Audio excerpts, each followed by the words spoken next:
Hey guys, what's up? Welcome back to another video. 2021 was an absolutely massive year for Marvel. They dropped 9 different projects, and in this video, I'm going to be ranking all 9 of these Marvel projects. I've covered all 9 of these projects, from trailer reactions, weekly reviews for the shows, spoiler and spoiler-free reviews for all of the movies, etc. So if you don't want to miss any of my upcoming content for all of the 2022 Marvel projects, make sure to hit that subscribe button and turn notifications on so you don't miss any time of a new video or go live. Both always need more time. Let's get into it. Now, in 9th place for me has to be What If. I don't think What If is the worst thing that the MCU or Marvel has ever made. I just don't think it's like the best thing ever. This place and 8th place has to be some mess stuff from this year. But other than that, I truly adored everything else that was made. I think 9th place being What If is just the case of me not enjoying What If as much as the 8th place thing. But I also think What If wasn't that bad. I thought my standout episodes were definitely the Doctor Strange episode. I thought Party Thor was a cool introduction to the finale stuff, but the 2 finale episodes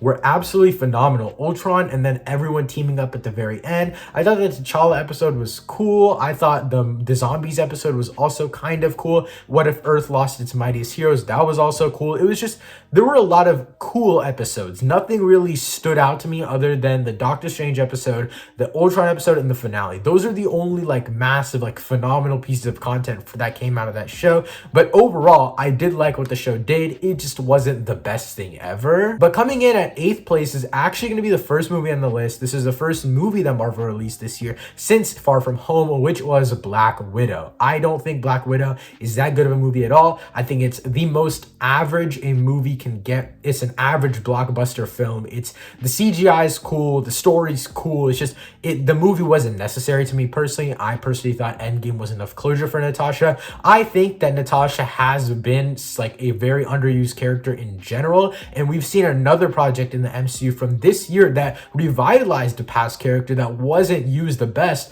and it actually did it in a really good way, whereas this movie didn't really do that. This movie just kind of kept her character static for me. Black Widow was like my least favorite character, not my least favorite character in this movie, probably like top 3, and she's number 3. I would say Yelena, as well as the dad of the movie, which I am forgetting his name. I apologize for that, but both Yelena and the dad are way better characters than Natasha in her own movie. Also, Black Widow and Dreykov suck in this movie. They are so bad. I cannot express how much I hate them as villains. Taskmaster was number 1 butchered, and Dreykov is just a rant, like a weird dude. Like he's not that interesting and not that compelling, but it's the most average a movie can get. I've seen the movie only twice. A few people have seen it a lot more than that, but I feel like I don't need another watch for it. It's just average to me. But next up on the list at number 7 is Falcon and the Winter Soldier, aka Captain America and the Winter Soldier. I think that from here on up, nothing is really bad at all. I wouldn't even consider meh. I think these are all pretty good. I think Falcon and Winter Soldier is a pretty good show. It's very interesting. I just thought Carly Morgenthau, I think that's her name, and just the villains overall weren't that well done.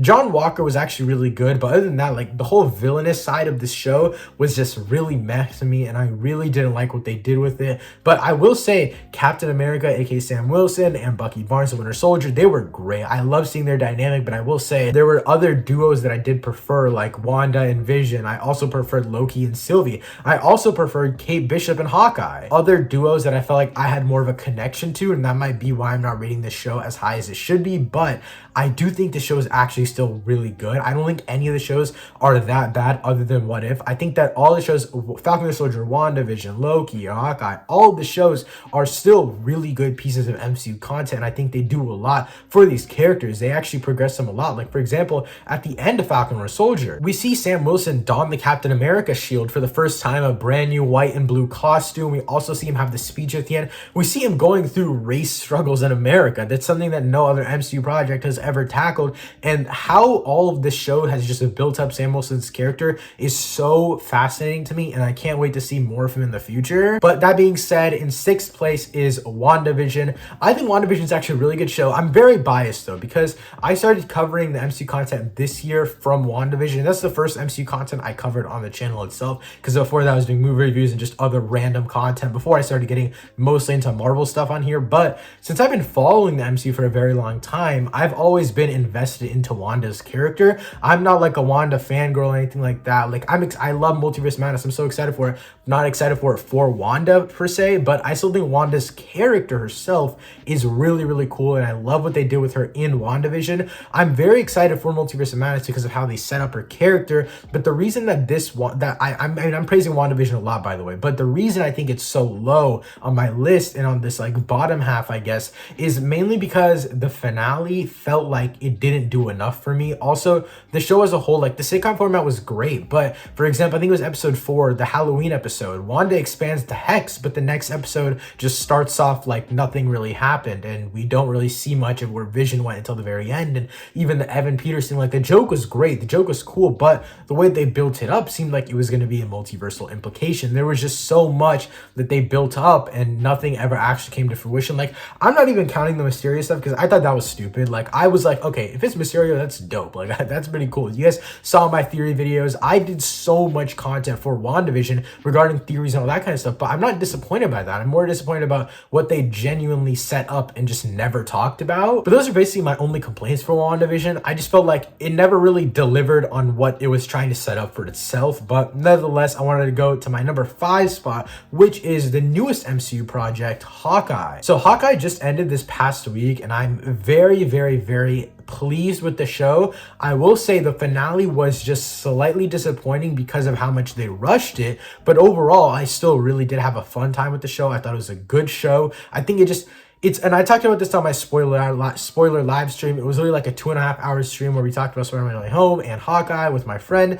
and we were trying to debate what show is better, Loki or Hawkeye. And the reason that I put Hawkeye right below Loki, and I was defending Hawkeye the entire stream, by the way, but the reason I say Hawkeye is just a little bit lower than Loki has to be just because it was a really good show, but it was just solid all around. There wasn't anything that specifically stuck out to me. Like, the finale was like kind of the make or break for me, because the finale of Loki I really did love. I love the conversation. I love that it answered more questions while still leading on to like way more. Like, I love that whole aspect of it. But I will say Hawkeye's more rewatchable, but Hawkeye's also just a solid show. It's just one that you can rewatch all the time. It's one that has a good storyline. It's concise within itself. It's like a murder mystery type of thing, and it just feels so concise within itself. It's not anything too big, and that's another thing with Falcon and Winter Soldier that I did love. But Hawkeye was just good all around. Actually, I would say it was pretty solid all around. There are a few nitpicks I could say, but it was just a solid show. But there's also nothing that put it like super above and beyond. So that's why in 4th place I have Loki. Now I'm gonna go ahead and compare these two shows just a little bit, because I think this is where the massive debate for me personally comes in. Because for example, Loki, and again on the stream we compared episode by episode, going through the shows and just talking specifics.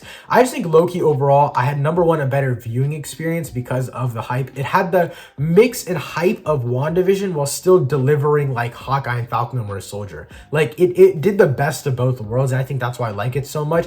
Also from a filmmaking perspective, Loki is a lot better in my opinion than any of the shows on Disney Plus, but I do think overall Loki is just very, very good. I think that characters put above and beyond the rest of the shows, like for example B-15, Renslayer, Mobius, just all these side characters have their own thing going on. And then obviously in the finale we get introduced to Kang. Kang is also absolutely great, and Jonathan Majors makes his MCU debut. There's just so much great stuff in this show, and it's not just Loki that's great, it's everything around him. And I forgot to mention Sylvie, of course.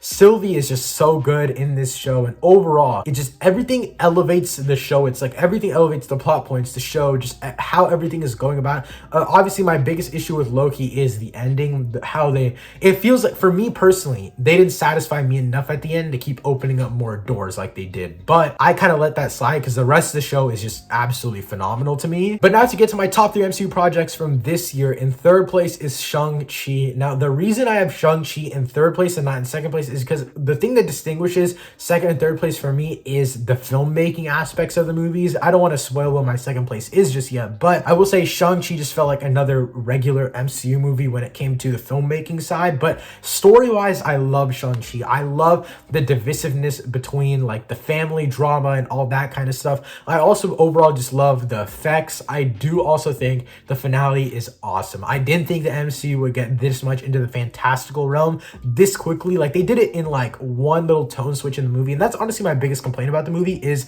the massive tone switch right in the middle where everything just turns from grounded to super fantastical. And I love fantastical, by the way. That's why I love the movie so much. That's why I love the final battle so much. But I will say the tonal switch is kind of just where it catches me off guard a little bit every time I watch it. I saw Shang-Chi once in Dolby, once in IMAX, and then once on Disney Plus IMAX Enhanced. So overall, I just thought it was a really good movie. I had a fun time with it, and I also love Simu Liu as Shang-Chi. I love all of the side characters in the movie as well. And overall, I thought this was a very solid movie. I think it might just be the best MCU solo origin movie that we have. And again, I just had a fun time with this one. But with that being said, in second place is going to be Eternals. Now, I know this is a very divisive one because a lot of people and a lot of lists that I've seen, it's in the bottom half of the MCU for 2021, but I really do love Eternals. I think Eternals is very underrated. And again, like I said before, what separates Eternals and Shang-Chi for me is just the filmmaking. I love the filmmaking of Eternals. I also love the fact that they got this massive ensemble cast together and still made me care for every single one of them. Again, I hate Sprite. I just hate her as a character, but we still have a good understanding of her character. We understand her motives. We understand what she wants. We understand, I mean, she wants some weird stuff, but we understand it. We get the motives for each of these characters, and people even complain about Kingo at the end of the movie leaving before the final battle. And I personally like that because Kingo's the only one that has had the humans actually influence him in the best way possible. For example, Cersei, she's a bland character in my opinion, being the main character. She's already been, like, I guess, treated well by the humans, so she doesn't really have to fight for anything. She's not fighting for the humans. She's kind of fighting with the humans, but all the other characters like Druig and Makari have to fight for the humans when they don't really know them. They haven't really been with them. And I like the divisive choice within Eternals, and I like the story choices within Eternals actually, and I like how they cut back and forth, and I really enjoy that stuff. I know a lot of people on Twitter, and the main complaints I see is they jump too far back and forth. But even Icarus, like the Icarus twist, that wouldn't have worked unless we saw backstory with Icarus and Cersei and their love. And just, I don't know, overall, I mean, I might just be fanboying over this one movie because I love it so much. With that being said, my number one movie, my number one MCU project of 2021 has to be Spider-Man No Way Home. This is one of my favorite superhero movies of all time. It's my top movies for 2021 overall. I think Spider-Man No Way Home is phenomenal. I think it's easily the best Marvel project of the year. I think there's a massive gap between Eternals and Spider-Man No Way Home. I think Spider-Man No Way Home is just on a level of its own. I really do think that. And Spider-Man No Way Home is just, I don't even know how to describe it. Again, I had a full spoiler review and I did a full spoiler talk the other day on my live stream. It's just so good, man. The way it brings together all of these different years, and again, no spoilers for Spider-Man No Way Home, by the way. The way it brings together all these different years of just characters and villains and plot points and just all these things, it brings it together so well. I've seen this movie 4 times, twice in IMAX, twice in Dolby, and I am in love with it. I'm planning to watch it a few more times, and I cannot wait to experience this movie again and again and again. I've ordered shirts. I'm gonna order the steelbook for the movie. I love it. I think it's one of my favorite Spider-Man movies of all time. I'd say it's top 2. If you guys want to check out my full Spider-Man movies ranking, again, link will be in the description for that. Spider-Man No Way Home is phenomenal. I don't have much else to say about it. I don't want to drag it on for too long because I don't want to spoil anything for you guys, but Spider-Man No Way Home is easily the best Marvel project of 2021. But yeah, guys, that's what's here for this video. Let me know your ranking of all of the Marvel projects from 2021 in the comments down below because I'm really excited to see what you guys think. Also, hit that subscribe button and turn notifications on so you don't miss when I upload my official ranking for all the new movies I saw in 2021. Again, that's it for this video. Thank you so much for watching. I'll see you next time. Peace.